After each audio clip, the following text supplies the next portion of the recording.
bu savolni bermasam, adolatsizlik bo'lardi. Chunki menga bu haqida juda ko'p yozishdi. Jangovar sport turlarining joiz emasligi haqida.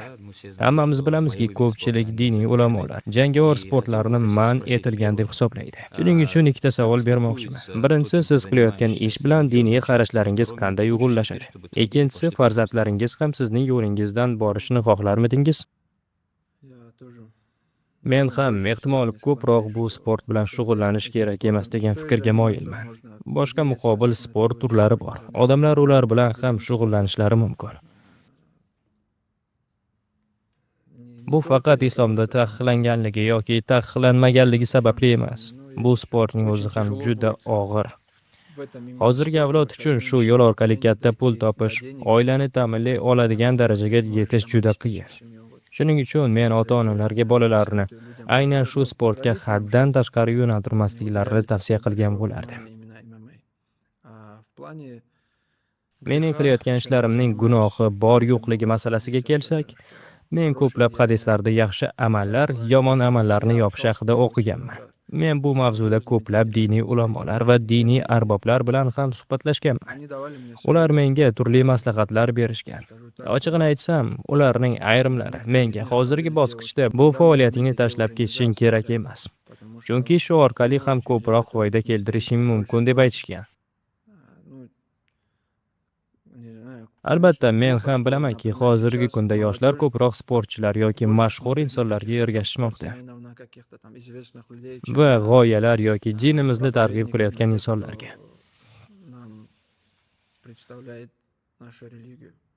Bu juda muhim gap, chunki men o'zimga tez-tez bir savol beraman. Sport bilan shug'ullanayotgan odamlar juda ko'p, ammo ularning qanchasi hayotini bag'ishlagan natijaga erishadi?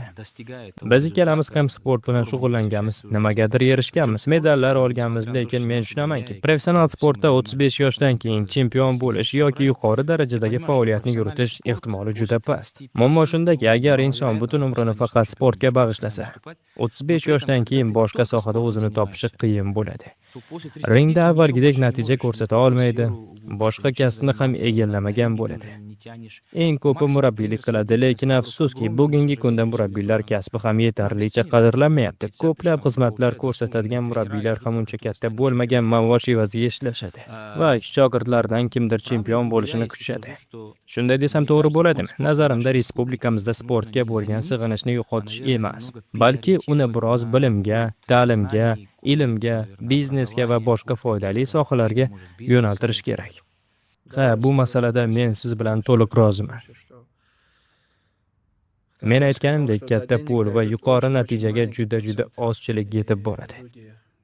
Ko'pchilik esa kun u tun zalda mashq qiladi. Men zalga kelganimda odatda kimdan yaxshi sportchi chiqishini, kimda iste'dod borligini taxminan bilaman. Ba'zi yigitlarga esa ichimda borib biror hunar o'rgan, ishlagin degim keladi. Lekin men bunday deya olmayman, chunki u menga qarab turibdi, menga ishonadi. Agar men ertaga unga shunday desam, balki uning ruhi sinib qoladi, mashg'ulotni tashlab yuboradi yoki umuman noto'g'ri yo'lga kirib ketishi mumkin. Bu juda nozik va murakkab masala. Masalan, inson sport bilan shug'ullanayotgan bo'lsa va shu bilan birga e'tiborining bir qismini boshqa ishlarga, biznesga qaratayotgan bo'lsa, masalan 70% vaqtini zalga, 30%ni boshqa ishlarga bersa, katta cho'qqilarga chiqish ehtimoli juda kamayadi.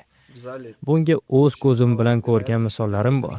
Juda iste'dodli do'stlarim bo'lgan, lekin ular mashg'ulot vaqtida ham boshqa narsalarni o'ylashardi. Biznesni, daromadni, hisob-kitoblarni. Natijada mashg'ulotlardan kerakli foyda ola olmasdi. Bunday holatlar ko'p uchraydi.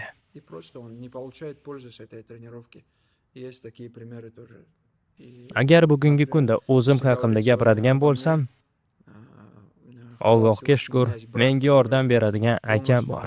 Katta akam barcha ishlarim bilan shug'ullanadi.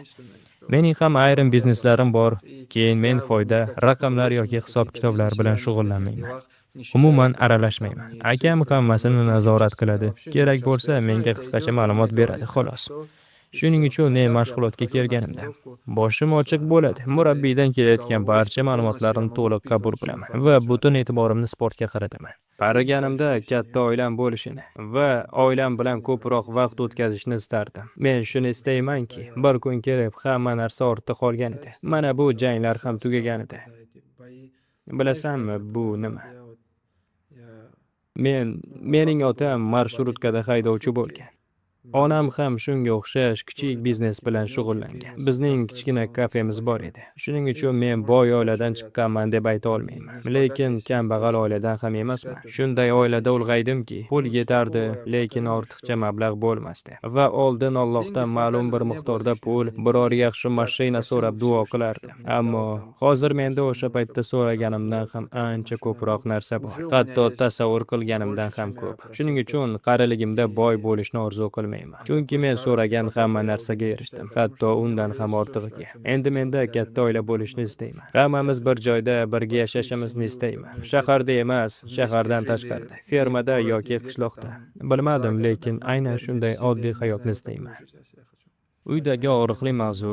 Men jangovar sambo bo'yicha g'olib bo'lganimda hali professional janglar bilan shug'ullanmasdim. Jahon chempionatlarini yutardim. Onam menga shunday derdi: "Sizlarda olimpiada yo'q-ku.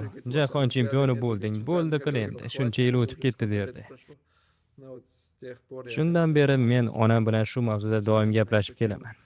Hozir ham ba'zida shu haqida gapiradi. Hatto menga Habib onasining gapiga quloq soldi. Sen esa quloq solishni xohlamaysan degan. Onam menga hali aniq shart qo'ymagan. Masalan, janglarni yoki meni tanla deb aytmagan.